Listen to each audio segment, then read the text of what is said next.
মসজিদের জায়গাকে কেন্দ্র করে রাতের অন্ধকারে বাড়িতে বোমাবাজি।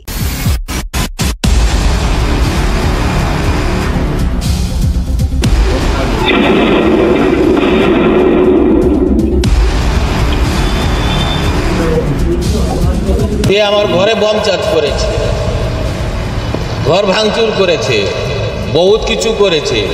মসজিদের জায়গা আমি কোনো মতে ছাড়ছি না, ছাড়বো না, পরিষ্কার কথা আমার। মসজিদের জায়গাকে কেন্দ্র করে আবার নতুন করে উত্তেজনা। রাতের অন্ধকারে শেখ সিরাজের বাড়িতে শুরু হলো অতর্কিত বোমাবাজি। মসজিদের জায়গাকে কেন্দ্র করে রাতের অন্ধকারে বাড়িতে বোমাবাজি। মসজিদের জায়গাকে কেন্দ্র করে আবার নতুন করে উত্তেজনা। রাতের অন্ধকারে শেখ সিরাজের বাড়িতে শুরু হলো অতর্কিত বোমাবাজি। গতকাল রাতে নামাজ, মসজিদ ও আজান বিরোধীরা শেখ সিরাজের বাড়িতে বেশ কয়েকটি বোমা চার্জ করে বলে অভিযোগ। যার জেরে শেখ সিরাজের বাড়ির পিছনে গোডাউন ঘরটি পুড়িয়ে ছাই হয়ে যায়। স্থানীয়দের তৎপরতায় আগুন নিয়ন্ত্রণে আনে। নিজের কেনা জায়গার ওপর মসজিদ তৈরি বা নামাজ পড়তে বাধা দেয় নামাজ রোজা বিরোধী লোকেরা। বেশ কয়েক বছর আগে পূর্ব মেদিনীপুর জেলার মান্দারমণি কোস্টাল থানার ডেরা গ্রামের বাসিন্দা শেখ সিরাজ একটি জায়গা কিনে মসজিদ করার জন্য দান করে। তারপর থেকে ওই জায়গায় তিরপল টাঙিয়ে অস্থায়ী ছাউনি করে মুসলিম ধর্মপ্রাণ মানুষেরা নামাজ পড়তে থাকেন। তার পাশে কয়েক মাস পর মসজিদের পাশে আর একজন শরিকের জায়গা মীর মোমরেজ আলী কিনে নেয়। মীর মোমরেজ আলী জায়গা কিনে পাঁচিল ঘিরে নেয়। তারপর মীর মোমরেজ আলী ও তার ভাইয়ের লোকেরা শেখ সিরাজকে বলে এখানে আর আজান এবং নামাজ পড়া যাবে না। মুসলিম লোকেরা মীর মোমরেজ আলীর কথা না মানায় অস্থায়ী ছাউনি মসজিদটি পুড়িয়ে দেয় বলে অভিযোগ। তারপর মুসলিম লোকেরা সেই ফাঁকা জায়গায় নামাজ পড়তে শুরু করে। আর তারপর নামাজ রোজা করতে দেবে না বলে মসজিদের জায়গা যাওয়ার রাস্তা কিছুদিন হলো মীর মোমরেজের লোকেরা জায়গাটি প্রাচীর দিয়ে ঘিরে ফেলে। তারপর মুসলিম লোকেরা মহামান্য কলকাতা আদালতের দ্বারস্থ হন। তারপর শেখ সিরাজের করা মামলার তুলে নেওয়ার জন্য মীর মোমরেজ আলী চাপ দিতে থাকেন, কিন্তু শেখ সিরাজ মামলা না তোলায় মীর মোমরেজের লোকেরা শেখ সিরাজের বাড়িতে হামলা ও ভাঙচুর চালায়। তারপর আদালতের বিচারক মান্দারমণি কোস্টাল থানার ওসিকে নির্দেশ দেন মুসলমানদের নামাজ পড়ার জন্য ব্যবস্থা করতে হবে, কিন্তু মান্দারমণি কোস্টাল থানার ওসি সাহেব মহামান্য হাইকোর্টের নির্দেশকে অমান্য করে থানার ভিতরে উভয় পক্ষদের ডেকে একটি সালিশি সভা করেন। তারপর 2025 সালের জানুয়ারি মাসে 26 তারিখ থেকে নামাজ পড়ার জন্য লিখিত আবেদন করা হয়।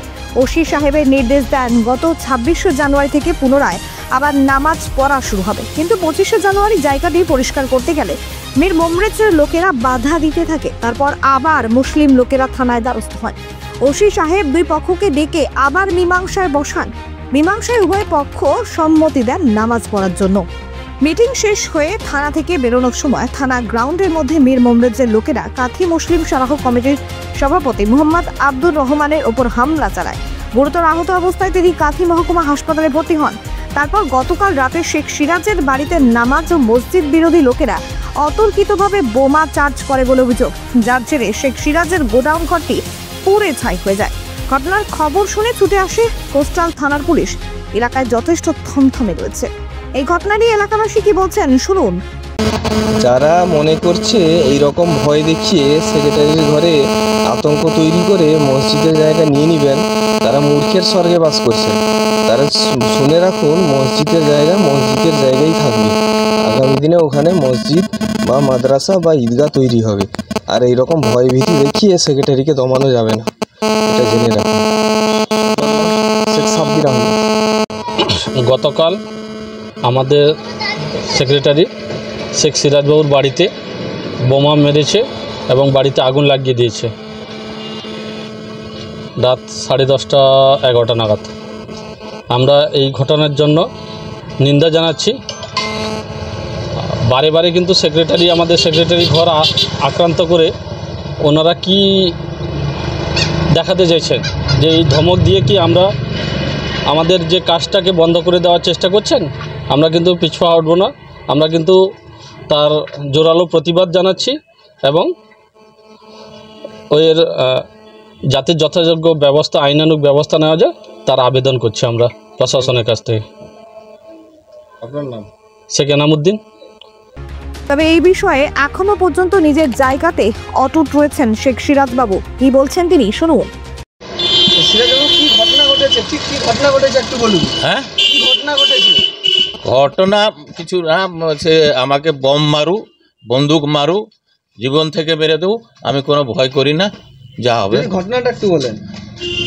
ঘটনা আর কিছু বলার নেই, আমাকে আমাকে প্রাণ থেকে মেরে দেওয়ার জন্য বন্দুক বম সব কিছু, ঘরের উপরে অ্যাটাক, এসব কথা তো শুনেছেন, আগে বহুত ঘটনা হয়েছে। বাস, ঘটনা বহুত হয়েছে, শুনেছেন মান্দারবাড়ির ঘর চড়াও, সভাপতিকে মারা থানার গ্রাউন্ডের ভিতরে, আর আমার লোককে নিয়ে ধমক দেওয়া, সব কিছু শুনেছেন তো। বাস, কি ঘটনা ঘটেছে, কি ঘটনা ঘটেছে? ঘটনা আমাকে জীবন থেকে মেরে দেওয়ার তফসিলিদের মমরেজ বাবুর ভাই, সে আমার ঘরে বম চার্জ করেছে, ঘর ভাঙচুর করেছে, বহুত কিছু করেছে। মসজিদের জায়গা আমি কোনো মতে ছাড়ছি না, ছাড়বো না, পরিষ্কার কথা। আমার আইন আছে, সংবিধান আছে, বাস।